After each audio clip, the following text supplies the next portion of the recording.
folks, and welcome back to this another exciting episode of Dove Podcast. It is called Political Chat. Last week we had Frederick Oponyo, whereby we had a good conversation about Chan. We discussed about the arms of government and also the return of Rigathi Gachagua. But this week I'm having Mohamed Ayanle, a political giant, a political animal, and the discussions were, number one, it was about the SHAA scandal. Aden Duale has to resign or to be impeached. I always repeat and say, we Kenyans, we are corrupted by nature. By nature, wewe una hospitali, akili iko mbaya, unaenda kuibia. So any burden the CS can't carry because the system was so corrupt. It was fasted by interested cartels are controlling it. On the same about the SHAA scandal, we discussed about the allegation from the Kenya Moja movement. Ile wanasema ati Aden Duale anafaa kuresign. Lakini je, what is the solution? And these politicians are opportunistic. No, these politicians, we can't name it, but they are in the system.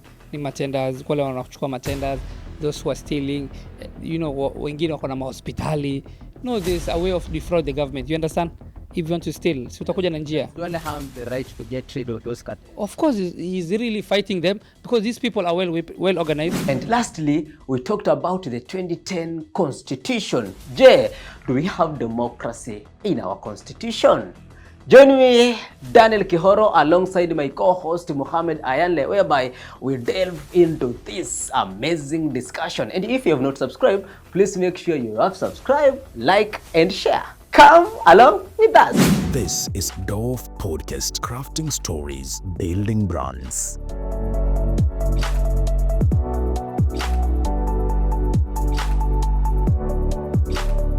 Okay, a national leader will talk on national interest a lot, but for now, as far as we can see, unless God changes his heart, yes. Personally, in my opinion, I see a tribal leader.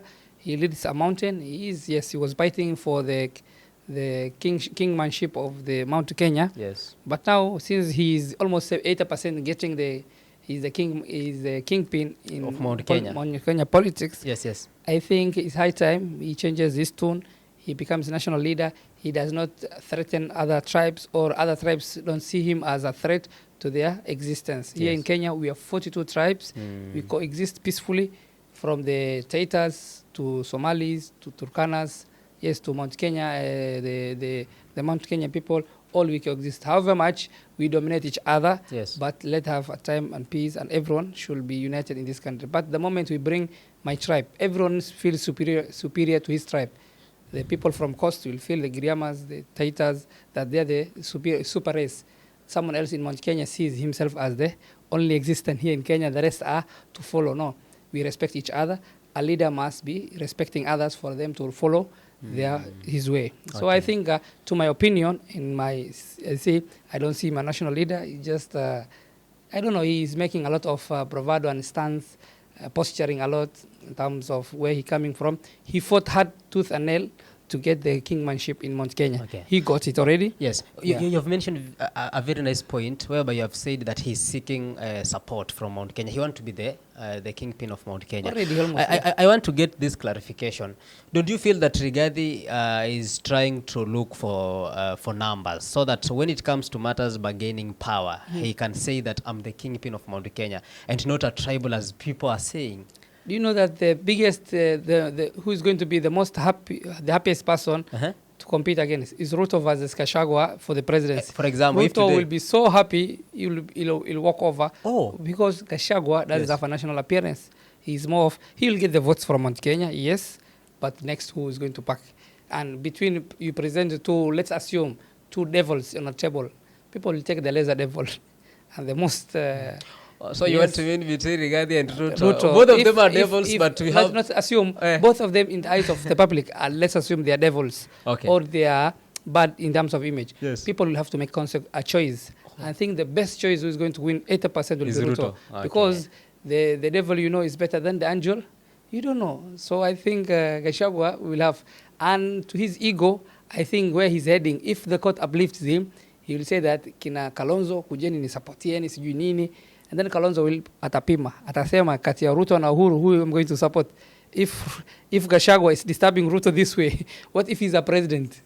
hata mguu ya kuku hapati, hata wacha kidogo, hata vikucha apewi, because Gachagua will dominate. Okay. Gachagua becoming a president. How can you justify that Ruto is more better than Rigathi? You know, it's better. Two alternative. Ruto is doing a lot.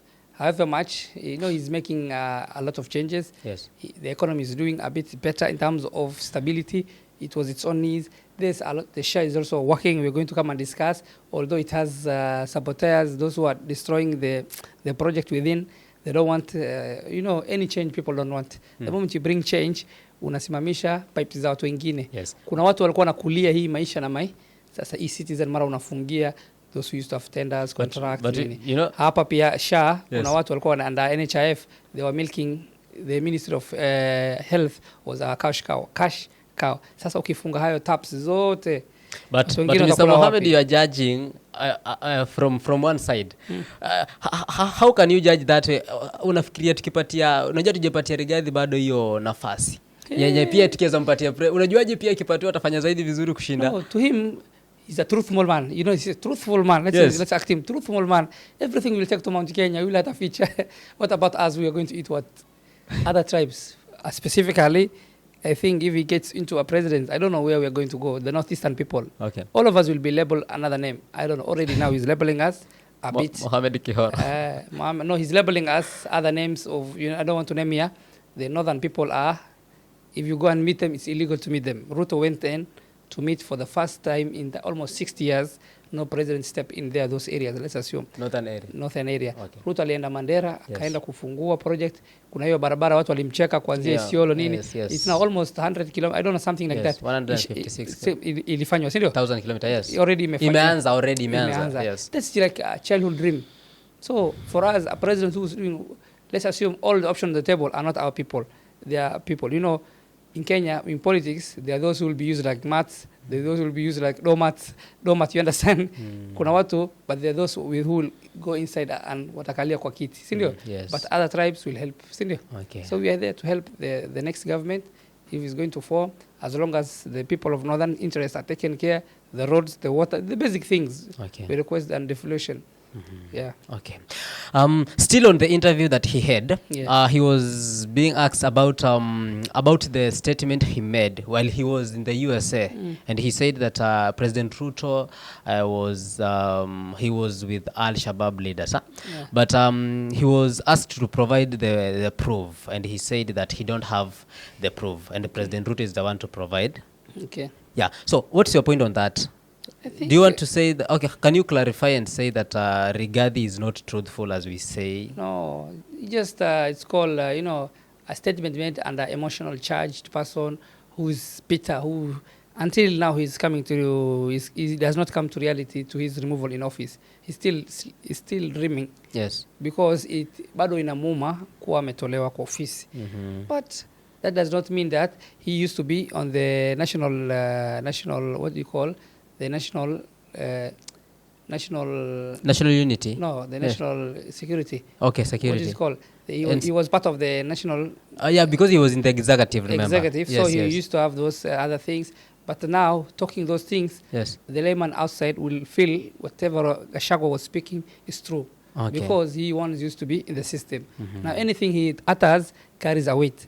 So sometimes some things in the things that are national importance, again, is an enemy called Al-Shabaab. When he just names other communities as he anawasukumia wote kuwa because of either a person of called Nuruddin Haji. Yes. You know, it started with the fight from Nuruddin Haji, the intelligence. So sometimes when other things happen, you don't touch the security part of your country, because that's like the holiest part. Why? Because that's a national interest. Because otherwise, you give the enemy information. You say what is happening, the struggles. So let internal politics be internal politics. Issues of security, it's not supposed to be discussed on public domain, because that's the sensitive. So him as the national leader, he doesn't have to do just, that. The mouth is open 24 hours, just uttering anything he wants, because he's feeling bitter.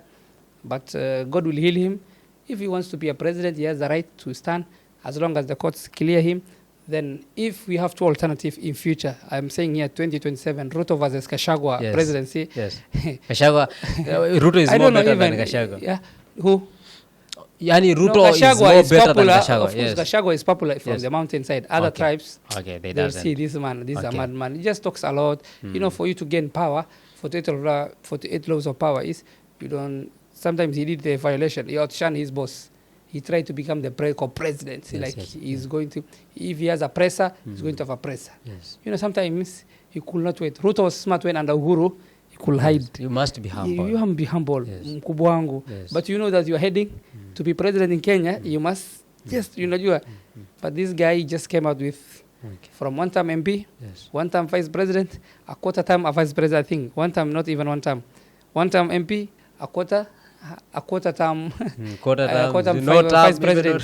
So he has not even enjoyed fully. Yes. So lazima yakuwe pita kidogo. Okay. Inamuma every time he wakes up, Yes. Ruto. Wakes Okay. up, Ruto. I don't know. Yes. So Ruto is not an agenda for Kenya. Let it come alternative agenda. If SHAA is not working, Yes. give us your SHAA. Give us your housing plan. Give us other things in Kenya. How you're going to fight inflation. All these politicians, they're not giving us alternative to Ruto.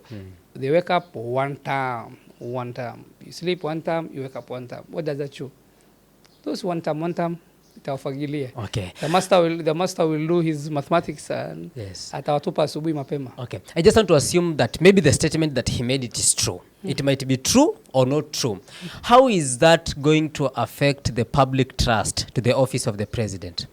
It's going to, okay, one way it's like a two-edged sword. Yes. One time it cuts, if the president is true, whatever is said, Okay. is going to spoil the office of the president. It will lower. Okay. It is the lowest of lowest.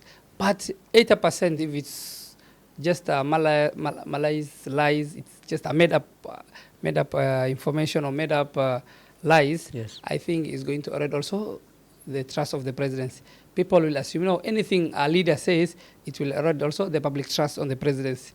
Kumbe hii president haina maana. Kumbe hii we can do away. Yes. Hii parliament we can do away. Yes. I wanted us to discuss also today Yes. the issue of the current parliament. Yes. Totally We'll discuss fake. it. Yes. It's a fake parliament. It's like now people don't have trust. All of us, you don't have trust with the current parliament. Yes. I think Abdel Nasser was saying one of his tweets that even it is much better for the old Moi, less corrupted, things were done. Even the courts were doing much better wakati wakina Moi na Moi Kibaki. Coming with the new constitution, things have changed. Everyone is after his tummy. Everyone wants to become a billionaire or millionaire in terms of office. If you're in the judiciary, people are competing for constructing new houses, new things. A whole judge, if he's building his own things, where is he getting? He's just getting a small salary. But the ownership he has, you will wonder. The judges are doing, there is jurispesa, which is going on. A lot of things are happening in the judiciary. It requires a lot of reforms. Come to parliament, he's not doing the right things. Everyone is under his tummy because they think of next re-election. So constituency pia inachangia. Tulisema sindio? Yes. The people in the constituency, they worship you like a president. They want you, if their child is sick, you have to treat for them. Their children to go to school, you have to come for fundraisers. Whether it is happy birthdays, I don't know, to burials, you have to be there. As if you have to carry almost an average constituency has 50,000 to 100,000 inhabitants. How can you carry those? Okay. They're bringing you their burdens, their parental problems, wendo utabeba. Sababu, ule poor person ambaye yuko chini, ukishamu-elect, unasikia mheshimiwa. Wewe hiyo mheshimiwa, itakukula pesa. So, even the people are giving the MPs a burden, so these MPs will do anything to sustain their seats. And besides being MP, they're there to make connections and do deals. You have mentioned kuna kufanya deals. Yes. An MP has to look for other sources of income. Yes. You have mentioned very well about the failure in the arms of government. Last week we had Mr. Oponyo here, and I asked him the same question.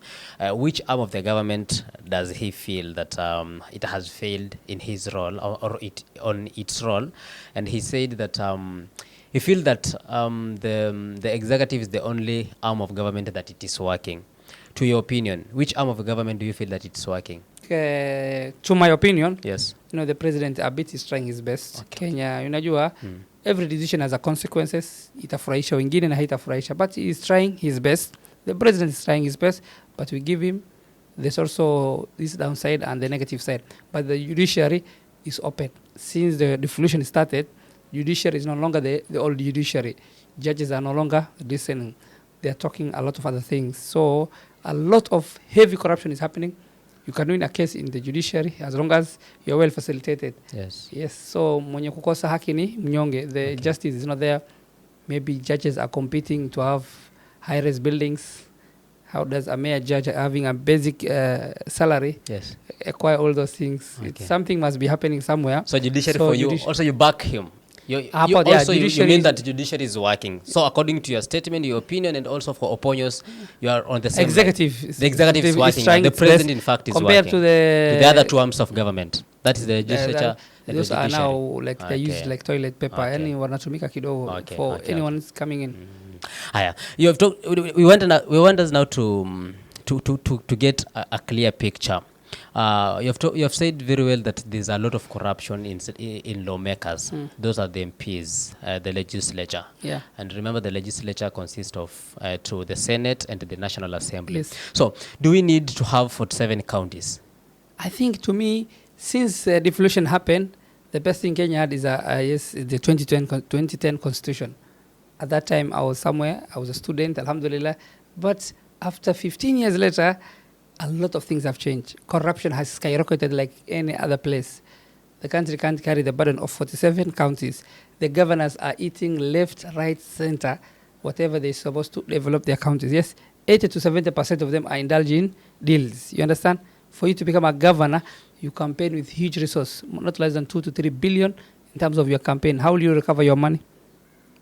My guess is as good as yours, because you recover your money through shoddy deals. Give tender here, give tender there. You understand? Wakati Senate itakushika, have your oil and jitoe kwa huku. Si unajua? Any governor brought now, that's a cake to eat. You understand? Yes. So in Kenya, you have to understand yourself. Sure. Ndo ufanyiwe sanitization, you must bring the right thing. If you don't have those sanitization, ole wako, you'll campaign again or you lose. Imagine you remember the cost you came to govern, 2 billion. Kitu kidogo ya kutoa itakushinda. Kitu kidogo ya you understand? Kufanya wazee wasiulize maswali zake, waulize maswali za kijinga, waseme okay, hatujapata kitu. Yes. We have lived. I think Kawira was an example. Yes. How many times she was brought? I don't know, every time anasetiwa, anawachiliwa. Okay. I don't know, mwishowe. So we don't need to have that for 7 counties. What was your suggestion? We go back to old way. Assume today you're the president. We go back to our old way of parliamentary system. About the provinces now. Yeah, the provinces, the parliamentary. Okay. That's because even we need governorship, we need county ourselves in terms of the marginalized zones, the northeastern part, but now our governors and our things. But 47 counties brought a lot of things like devolution. No, that devolution is, if it's not working the way it's supposed to be working, it's being used a way to get wealth, a way to steal other people's public money. The same wananchi ambaye ingepata hiyo huduma, every governor is trying his best. Senators ni njaa, wao wanapata kesi tu, from case na wanapata kitu kidogo. Yes. But the people who are getting in fact, when 2 people are competing, a senator will use less money than a governor, because senator inaonekana kama huyu ni senator fulani. Senator unajua unaenda tu kama wazee wanakaa huko kwa parliament. So haina nguvu. Hata even campaigning, you can use less than 100 million or 50 million. But for a governor, kwa nini ina carry a lot of weight? It's because of the resource. You are the chairman in terms of executive of the county. Okay. Wendo unashika pesa, wendo unaweza amua toa hii. Okay. That's why a governor and his deputy huwa wanapigana sababu ya nini? Okay. Succession politics. Yes. Na hizo pesa. Okay. Unajua Kenya, pesa tu ikiingia. And then one thing I'm advising all Kenyans, mashallah, it's rare to see businessmen going to become a political space. Only any other person, Tom and Harry and Dick, will become a politician. He will become through their rich man. Nothing else. It's only happening in Africa. The Nigerian, but true businessmen start from somewhere. They build their own wealth. They have their own principle. They work hard through the ranks, as the Indians are mostly.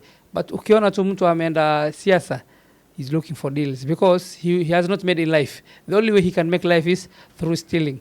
Okay. And through stealing, atakufa na moyo, itakuja kumchapa because he's hiding money. Sangine, even the money they stole, they can't invest back in the country. They have to go and take it abroad, steal somewhere, hide. By the time he's dying with anxiety. He's going to, hatakuwa na peace because this thing doesn't belong to him. Yes. Let's assume now, wewe umeiba pesa ya SHAA, umeenda. That money meant for the sick, the elderly. You took it away. Let's assume that you are a Christian or you're a Muslim. What things made you go and steal that money? Okay. It's made for that poor person that cannot even pay the bills. That's why sometimes I hate to stand for political positions, because sometimes whatever you see, it's not pleasing there. At the same time, unakuwa encouraged usimame, but when you're wealthy. So to me, in future, if I build my wealth well, I'll stand, but I don't want even to go and tap the wealth of the Kenyan way of tapping wealth is through political. Yes. Watu wanapigana. So unajua during election, si mchezo. Kwa nini even if someone a presidential candidate loses, amekosa nyama nini sasa? The resource. If Ruto wins, he'll say Alhamdulillah, I've won it. Now I know how to control my connections, my everything. Even their businesses is connected if they are not in office. If they are not in office, they will be fought to the nail. KRA is going to fight with him where you brought your money. But 90% of politicians who are billionaires, they came from, not through business. It's through first political. Then from there, once now, let's assume you have big farms, you have other deals, you have security guards, you have other companies. Who's going to, if you're well connected, you're going to get work through the government, through tenders, contracts. Rigathi was getting contracts of building other things. Where is he getting the contract? Before even, he's working with the government. Tenderpreneurs. You understand? Most politicians are tenderpreneurs. Tenders unajua unapewa kazi. Alafu unaambia barabara unaweka mchanga hivi, after some years wewe ushakula pesa. Hapo tumeelewa vizuri. But allow us to have a short commercial break to recognize our sponsors. Then tukikuja back, I want us now to discuss about the Kenya Moja government, the Kenya Moja movement ambayo walikuwa mongelea kidogo kuhusu CS Duale. But for our audience, kindly watch the following video, then we are coming back in a few. Usiende mbali. Are you looking for an Islamic school that offers an excellent education grounded in Islamic values and principles? Look no further. Our school provides the best knowledge and skills that enhance their bright future, both academically and morally. We have well-experienced teachers, well-trained and dedicated to ensure that your child becomes successful. Imam Shafi Secondary School offers exceptional science practical lessons that will allow you to explore scientific concepts in engaging way. We also offer a range of extracurricular activities, including sports, that allow students to develop their talents. Join us and discover the many benefits of Islamic education. Welcome back. Today I'm having here Mohamed Ayanle. Remember, he's the CEO of Podcast, director, and also our guest today. Before tuingia kwa break, ulikuwa unatuelezea about do we need to have these 47 counties, but now I want us to discuss about Kenya Moja movement. Remember, the members from Kenya Moja movement, they're saying that CS Duale should be impeached or he has to resign because SHAA is not working. Kuna kumbuka 10.6 billion yenye ilikuwa imepotea. So do you feel that is the problem CS Duale or the whole department? I always say, I always repeat and say, we Kenyans, we are corrupted by nature. By nature, wewe una hospitali, akili iko mbaya, unaenda kuibia. So any burden the CS can't carry because the system was so corrupt. It was fasted by interested cartels are controlling it. Now the CS is coming to clean it. By the way, Duale is trying his best. He's a human being. He is not involved directly, but the cartels are using the media away. And these politicians are opportunistic. These politicians, we can't name it, but they are in the system. Ni matenders, wale wanachukua matenders, those who are stealing, wengine wako na mahospitali. There's a way of defraud the government. You understand? If you want to steal. Does Duale have the right to get rid of those cartels? Of course, he's really fighting them because these people are well organized. These things, they're exposing all these things to derail the project. But SHAA is trying to pick up. It's only 1 year old. It started, I think, start of this year. Ianze kufanya. SHAA itself has done for me something. One of my close family was operated almost 80,000. We haven't paid anything. It was in the system. I took him off. SHAA took over. That's why the day I started believing, it was February this year. After seeing everything was paid, I said Ruto was doing the right things. And I'm saying with facts. So SHAA, let's give time. 2 to 3 years. By the time Ruto is getting out of presidency, 2032, people will be crying for SHAA. But the only way to deal with this is those people are captured. They pay back that money. You understand? That's my support. Not just closing the facility. Closing the facility and letting the directors run away with the money is the issue. They're supposed to be brought to book, taken to court, and then they refund back. Or their assets are frozen. the assets are frozen. The assets are frozen, Yes. so that we get back, or we sell their property to pay back. I think that's the only way to send a strong message. Says Duale, we are not here to see those people facilities registered. Yes. You will change the name tomorrow. If it was Ladan, Yes. now we'll hit Hodan Hospital. It was Okay. Ladan, now it becomes Hodan. Yes. Why? People change the shirt, but the crooks are there. So let us capture those crooks behind the scene. Corruption is here. It is staying in us. In fact, even the one walking in the street, if he sees just 5 shilling on the bob, he won't tell you, hey, umangusha 5 shilling, chukua hii. Yes. He will steal it as if it's right.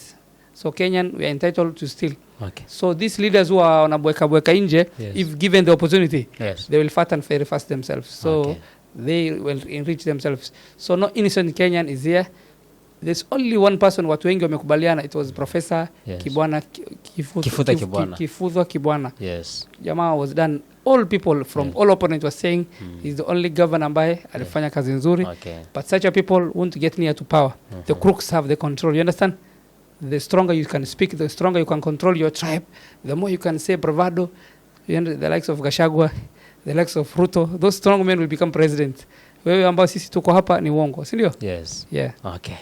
Sisi tumeshukuru sana director. Naam. Tunajua audience wetu hawajui venye sisi kukupata ni ngumu. Najua uko na No, we're trying our best. tight schedule Tight, sana yeah, na pia we tunataka are. tukurelease uende ufanye mambo mengine. Naam. Tunajua uko na mashule mengi yenye unafaa kwenda kuyashughulikia. Kabisa. Apart from mashule uko na biashara zako zingine Za kando na personal. yenye tutaki kuyasema. So tutaki tukuwekea hapa sana, lakini tunashukuru sana kwa support ambayo unatupatia hapa. Hata kwanza kabisa tunasema ya kwamba tukiangalia mambo yanabadilika, lakini tunajua kuna mengi ambayo bado unaendelea kutupangia hapa kama Dof Podcast. Pia tunashukuru sana kwa muda wako na mambo ya kuwafunza hawa wananchi mambo ya kisiasa. Labda neno lako la mwisho kwa watazamaji wetu utasema vipi?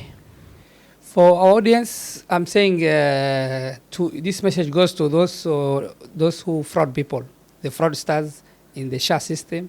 Please don't steal money meant for the poor, those people who can't afford. For majority of us or the middle class can afford to private academies. Yes. We can afford private hospitals. Yes. Because it's rare, personally, going to a public institution to get a medical. You understand? All my family I'll take to private, the Aga Khan, the other big hospitals. We go there. But 90% of Kenyans are below, almost 80% to 70% are below poverty line. Sindio? Yes. Watu wako chini, wale wa mashinani. Yes. They need these public hospitals. Dawa lazima ipatikane. Sasa, even the ones controlling the hospitals are stealing the medicine. They're having chemists outside. Any hospital outside is a mushrooming chemist. But hiyo dawa ni ya nani? Zinauzwa ovyo. Because people inside are doing monkey work. So most, you understand, in Kenyan culture, you're a doctor for a public, but you also have your private facility where you refer your own things. So corruption is everywhere, from the law to the app to the cartels. Please, let's change our mind. Let us, in front of God, we're going to be asked the question, why did you defraud money meant for someone dying in hospital? If he dies, that person, you're in charge. But my message is going to go to deaf ears, I know, in Kenya. Watu ni sugu. Someone can kill and tomorrow he's just walking. So corruption is a cancer. It's the bad. In other countries, someone is killed, like China, you will be hanged, or I don't know, you have done something bad. Why? It's because people fear corruption. It will give others no chance. Yes. So this corruption is a cancer to here in Kenya and across Africa. I know the Nigerians even worse than us. But Kenya, we are leading. Please, let's stop. My parting shot is, let's not defraud.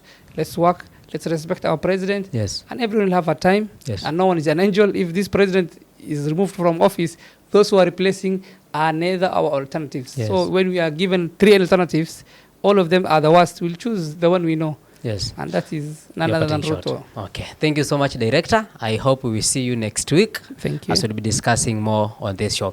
To our audience, asanteni sana. We have come to the end of this show. Let me give the best regards to the following. Our sponsors, Imam Shafi and Bahari Schools. Asanteni sana for the support. Also, Director Mohamed Ayanle. Asante sana, Director, for the support. Thank you. Our media consultant, Jackson Chacha. Pia, thank you so much for the ethics and communication guidelines. Mwinyi Athmani, Head of Communication. Saro Musa, Producer and also Camera Person and Logistics, Jennifer Kado. Asanteni sana kwa wote ambao mmehakikisha this show it is working. I'm your host, Daniel Kihoro, alongside Mohamed. Thank you, Mr. Mohamed. See you next video. Bye-bye. Bye-bye. This is Dove Podcast, crafting stories, building brands.